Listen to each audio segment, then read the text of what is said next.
So, with that in mind, let's get straight into this podcast episode. I know it's been 2 weeks since I recorded a podcast episode, and within those 2 week time frames, so much has happened. We are in March right now. So, in the basketball world, the college basketball world, we have March Madness, one of the craziest events in sports, modern sports era. So that is where we're going to get it started with both men and women. But we're going to start off with the women's because you got to show some love to the women. Got to show some love to women's sports. So that is where we're going to start. Iowa versus Nebraska for the Big Ten championship game.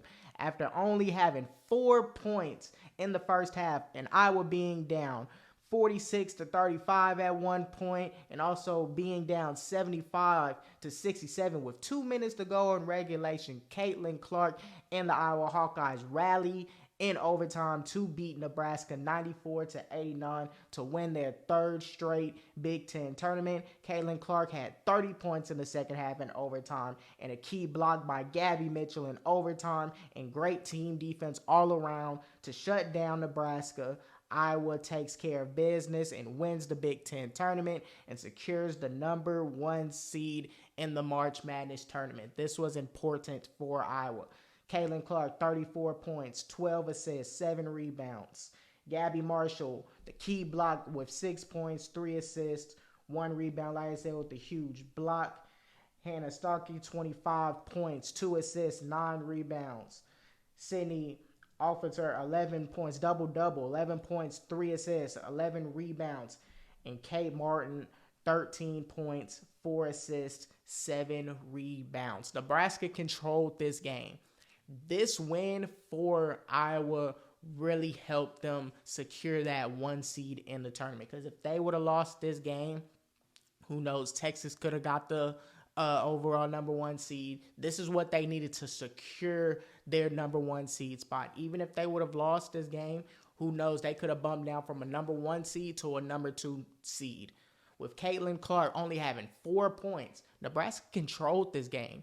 They shut down Caitlin Clark relatively in the first half, only had 4 points. They didn't let Caitlin Clark get off. Anytime teams play Iowa, girls, they know in the back of their head that what they have to do in order to beat them, to have a chance on beating them, is we have to stop Caitlin Clark. That is the first person that they think about. And that's what Nebraska did. And since Caitlin Clark didn't get off, she didn't have one of those games where she just explodes. Yes, she had 34 points, but those 34 points came on a whole lot of shots, and it didn't feel as though Caitlin Clark was really just exploding.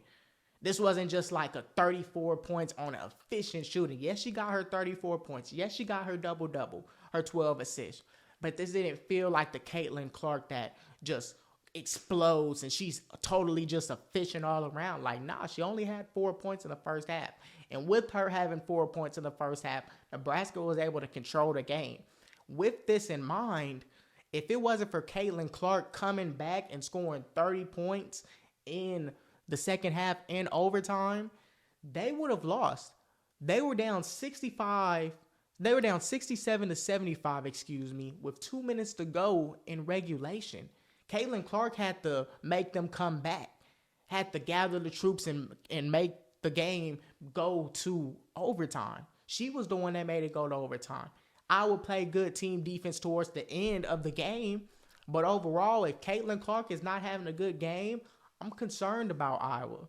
And it's always been like that. If Caitlin Clark doesn't have a good game, if teams can stop Caitlin Clark in the first half, not really let her get off the way that we know Caitlin Clark can be, I was in trouble. I was in trouble when it comes to tournament time.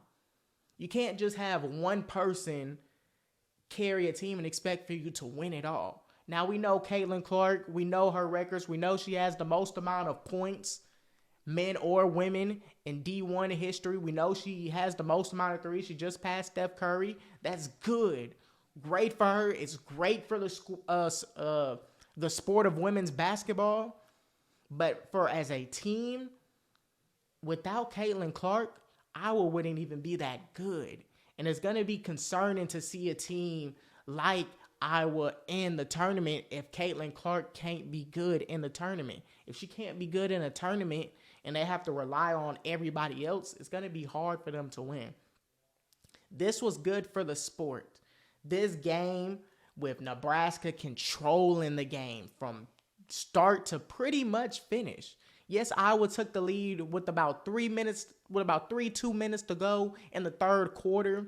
But for the most part, Nebraska controlled the game. That was the first lead that Iowa had since the first quarter. And even when they had that lead, Nebraska still controlled it. There was a point in time where we thought that Nebraska, they were up double figures. Caitlin Clark wasn't going to go off. We're thinking, when is Caitlin Clark going to go off? She only had 4 points in the first half, which wasn't usual. That's not usual for her. When was Caitlin Clark going to go off? When was the team going to step up and play?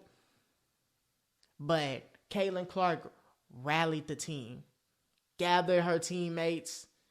They locked in, and they came out with the W. This was good for the sport. This was great for the sports.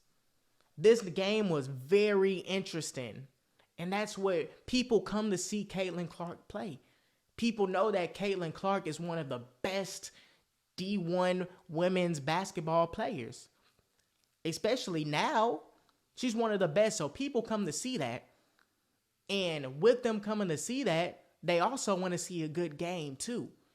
And this was a very good game. Nebraska controls the game. Iowa and Caitlin Clark come rallying back. Good team defense. It was all just a good game, and it was good for the sport. Iowa went in their third straight Big Ten tournament. This was good. But if they didn't win this game, they could have potentially dropped from being a 1 seed to maybe a 2 seed. They needed this W. And they need other guys, other girls to step up when it matters most, especially in a tournament, if they expect to go far. It can't just be just Caitlin Clark.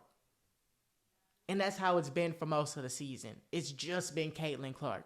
We see Caitlin Clark's excellence with all the records that she has achieved this year. Her being one of the best offensive female basketball players that we have ever seen. Showing signs of Steph Curry, from her shooting ability to her playmaking ability.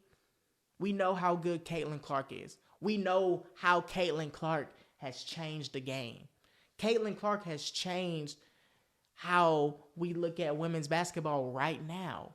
It's more entertaining. People go look to watch Caitlin Clark. They look to go watch at Caitlin Clark, South Carolina, LSU, Stanford. Now, there's good teams out there. But people really want to see what Caitlin Clark is doing. People want to see her play style. People wanted to see Caitlin Clark go and get these records. And the fact that she's doing all of this while getting her third straight Big Ten tournament title, this is great for the sports. I love it. I love what Caitlin Clark is doing for the game of women's college basketball. After it wasn't even all of that. You're not seeing a sold-out crowd. You're not seeing a sold-out crowd 5-10 years ago. But when they see Caitlin Clark come and they see the dominance that she's putting on, the show that she's putting on, the records that she's breaking, it's good for the sport. And I love it because women's basketball doesn't even get publicized, televised as much as what they should get televised. So since we're having Caitlin Clark, South Carolina always being good, UConn being good, LSU being good, you have all of these teams being good. You have USC now. Colorado's good. Stanford's always been good. You have all of these teams now. You see how the game is played. These women that play the game have more heart. They have heart. And they want to play the win. And that's what we want to see as fans. So I'm glad that Caitlin Clark and all of these other teams are getting the publicity that they need right now. Because back then they wasn't. Caitlin Clark is good for the sport right now based off how she's playing. And her legacy at Iowa will forever be remembered. Her winning this third straight Big Ten tournament title. Her gathering these troops after thinking that they were down and out, being down by 8 with 2 minutes to go, gathering her troops and forcing overtime. Then the team overall in overtime played good team defense. This win was not only big for Iowa being a 1 seed in the tournament, but it was also big for Caitlin Clark's legacy. This whole season was the cherry on top for her legacy. Her having the most amount of points, men or women, her having the most 3-pointers, her finna win she won the Big Ten tournament for the 3rd straight year. And especially if she can win a title for March Madness, she could win that championship. That'll be the cherry on top to an amazing season and an amazing career at Iowa. So Caitlin Clark did her thing. Iowa did their thing, handled business after basically Nebraska controlled the whole entire game. It felt as though even with Iowa taking the lead in the 3rd quarter, that Nebraska still controlled the game. They went on multiple runs, multiple 10-1 runs, shutting down Caitlin Clark. We're thinking that Caitlin Clark really isn't going to go out. The team wasn't really helping. But Caitlin Clark and the team locked in. Caitlin Clark scores 30 points in the 4th quarter and overtime. And she gathers the troops to win the Big Ten championship game. This was good for the sport. And I absolutely love what Caitlin Clark is doing for the sport. And I love the fact that she won her 3rd straight Big Ten championship to cap off an amazing season. And especially if she can win a tournament, a title, NCAA tournament, if she can win that, this could be one of the greatest seasons that a woman has ever had. Caitlin Clark is one of the best offensive women's basketball players that this game has ever seen. Now, she isn't the best player. I didn't say that. But I will say that she is one of the best offensive players in the game that we have seen. We haven't seen nothing like this. We haven't seen no one really shooting half-court shots, and this is what she's doing. We haven't seen that. But Caitlin Clark is just doing something that we haven't really seen before, and it's efficient. She's doing it efficiently. So it's good for the game that we're seeing somebody as good as Caitlin Clark breaking records and doing what she's doing. When she goes to the WNBA, she will be a problem. Caitlin Clark has the ability when she steps foot on a WNBA court to be a problem. Nobody can stop her. I wouldn't be surprised if that happens.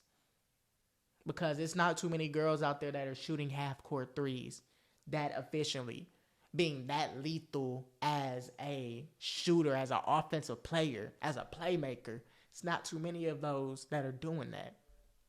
She can maybe put a little bit more weight on her.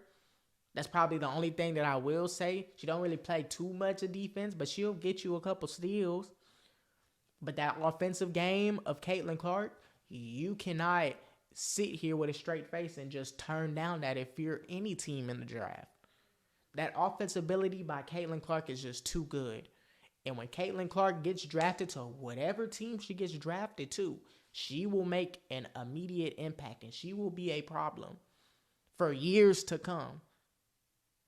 So good win for Iowa, good win for Caitlin Clark to boost her legacy, her season, her amazing season that she has had.